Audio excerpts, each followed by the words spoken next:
Alright, peace everyone. So we're here back at the garden, the Day Spring Garden. You know, what better place to have Wellsprings of Umoja event, which is our, umbrella organization if you didn't know, than the Day Spring Garden. How y'all doing? And we're meeting some of the people in charge, Melinda, definitely, and then possibly some other people. And we're just going to talk to them about, the potential and just see if there's alignment. I'm Ife. Liv. In case you don't know, if it's your first time watching, welcome to our Breeded Crowns page. All right, check in with you in a bit. A voice calling from within our core. What are we here for? We realize that our power lies in how we live our lives and how we choose to show up. So we choose to show up as rooted crowns, and this is our living prayer.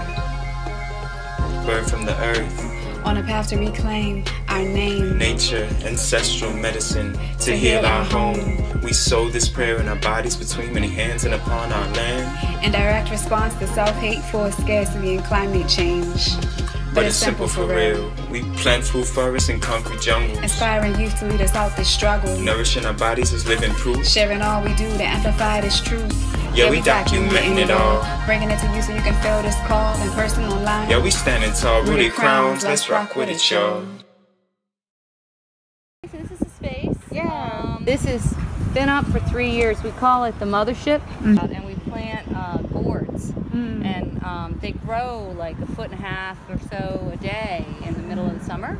You plant them in like June when the ground gets warm, and by August it'll reach all the way to the top of the dome. Yeah. So it's really cool. And then the gourds hang down inside. Okay, so by August. By August. Yeah. I had a teepee planted one time with the three sisters. Yes. Corn, beans, and squash. Exactly. And the corn and the beans. I mean, the squash and the beans would climb up and have it hanging down, and then I added sunflowers to it, so it's just like this beautiful. And it sounds familiar. Yeah. So this is an artist named Doug Retzler, and he put this together for us. It's been up for 3 years, so it started a list like over to one side. Yeah. So I have another friend. He brought his pickup truck out, and we hauled it upright. So now next week it's gonna have this fresh bamboo put on it, and then it'll be up and ready to go again. Beautiful. So, I'd love to be part of the process, the building process. Yeah, cool. Yeah, cool. I have some experience building like sweat lodge domes. Very much the lower, same kind of thing. Much lower to the ground, but yeah. Yeah, same kind of thing. The thing that I love about you mentioned the gourds hanging, because gourds in African culture have a lot to do with the mother. Yeah, yeah. Carrying water, the womb. The womb. They often symbolize the womb. And we practice an art called capoeira. And in capoeira, you have 3 gourds that are associated with 3 instruments. That they each make a different sound, and the largest of the gourds is called the mother. The gunga. Yeah. Oh, that's so cool. In our history, one of the things that I teach the kids about is how, there's this Harriet Tubman followed the dipping gourd, and what was she following? She was following a gourd that you made a dipping gourd out of, right? And it was the first plastic. So before we had plastic, we had gourds to drink and eat out of. Make that, so it's a lot more. Our bowls, our cups, our buckets. Right. Do you accept compost from the community? Yes, we do. And one of the things I just talked to Mr. Reggie about, and he's going to help me with this. We're going to start recycling along the alley there. I'm going to put some signage and 3 things, and he was suggesting specifically in the neighborhood not to put junk in there. But I'll talk to them personally. Like an opportunity for education. Right. We're going to put some signage, like put this in here, don't put that in there, and that people are free. Like I think I'm going to put a cage next to it so that people can put their aluminum cans in there, and then if folks want to take them for the money for the recycling, they can they don't have to fish through, You can see the birds, and we've got foxes, we've got groundhogs. I've seen the groundhog. Squirrel. And interestingly, no rats. And rats are really intimidated by clean spaces and taken care of spaces. They want garbage, right? So if we keep it neat, then the rats don't.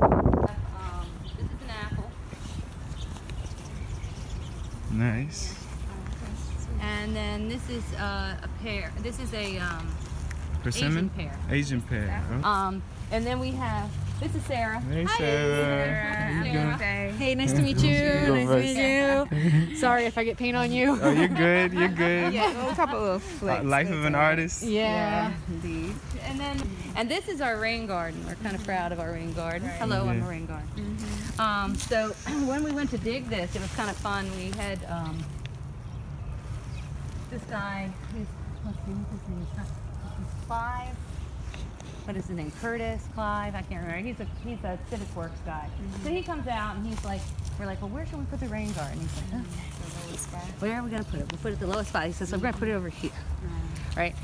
Then it was Hurricane Joaquin. I remember that was like 4 or 5 years ago. So I come out to the garden after Hurricane Joaquin and there is a big puddle right here. So I'm like, this is where we're putting the rain gardens. I don't know if I mentioned to you, like there's always like talk, like should we fence it? And I'm like, no, fences cause problems. Well, it's the same thing with this. Hey, I'm good, how are you? Shall we make some flowers? We will. They're coming. Come look later on. So yeah, can you share that story one more time, just because there's a great lesson in that. Yeah. About how you had We locks. used to lock it up. You can see the remnants of that, and people thought there was something of value in there. So we came out and the doors were on there, been gone in with a crowbar and ripped open, and so we just decided to leave it unlocked and nobody messes with it. Well, so we brought this for you. This kind of has Oh, cool, the Kupanda. Kupanda, yeah. It has like what we're, some of the things we want to do at the event. Oh, cool. So like we were kind of talking about, having like yoga, and then we also wanted to have meditation, and he does capoeira Angola, drummers and dancers. So it's like a section of the event before really things get started where there's just like music going on and like circles, and then after that we wanted to have kind of like a talking part, and I'm not sure how, maybe in the dome or somewhere where people could kind of gather, maybe organize some chairs for the older people. We have 2 awnings. Okay.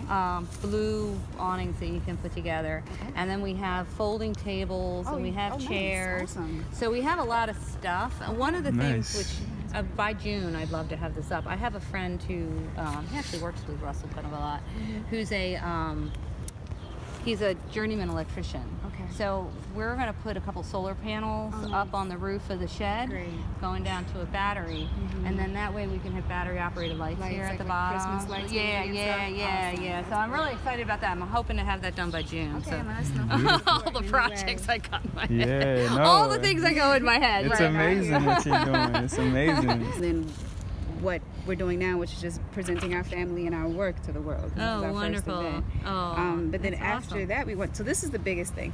It's called the Rise and the Sowing Ceremony, and it's a multi-age sort of process where different age groups do different things. So we wanted to have some seeds that we put into seedlings, and then we have like something we talk about with that, maybe even like a metaphor, and then have seedlings into pots into the earth. If we can possibly do that. Sure. Watering plants, mulching somewhere, harvesting something, and then prepare a dish kind of like you do with spinach. Fun. So like have all the processes have different age groups I love to it. it. And I mean, if we could even add in there like a maintenance piece where it's like they can weed a certain garden, or they can prune a certain tree with assistance of another person. Right. Because look what we got here. We can leave some stuff for people. But I talked to Pam about it, who's the director here, and she's all. She's like, this sounds good. I think the only thing is, and I'm sure it goes without saying, because this isn't the kind of event that would be, there can't be any alcohol here, right? No. Completely Completely family friendly. It's family and oriented. Probably want to close it down at dusk, because everything here kind of It will probably start around maybe 12, 1, and at the latest 6. And like the event technically is 3 hours, 3.5 hours. Yeah. But then there's cleanup. There's cleanup. There's just vibing with the music. And so what kind of thoughts do you have about like reaching out to the neighbors? You're thinking about like flyers? Definitely flyers. And then we'll go around to the different places, handing stuff out, and also just like putting up on bulletin boards. So like having like maybe several times before the event, like having social media as well. Thing. And another thought is if you want to make one of your flyers with the dates and times and everything, you can put it. This is chalkboard paint on the back of that sign, so you could actually put it up there, or write it on there. That was a really good meeting, right? That was a great meeting. Yeah. Really, really positive. Yeah. This is going to be a great space to do Kupanda. Any obstacles that we can't overcome? Nope. Either. It's just about us, you know, getting to it. Yeah. Making it happen. So we're just doing a little bit of work in the garden, trying to prune the maple and contributing, you know. We're gonna use the space. We could offer ourselves the space a little bit too. Okay. Thanks for watching, y'all. Hope, love.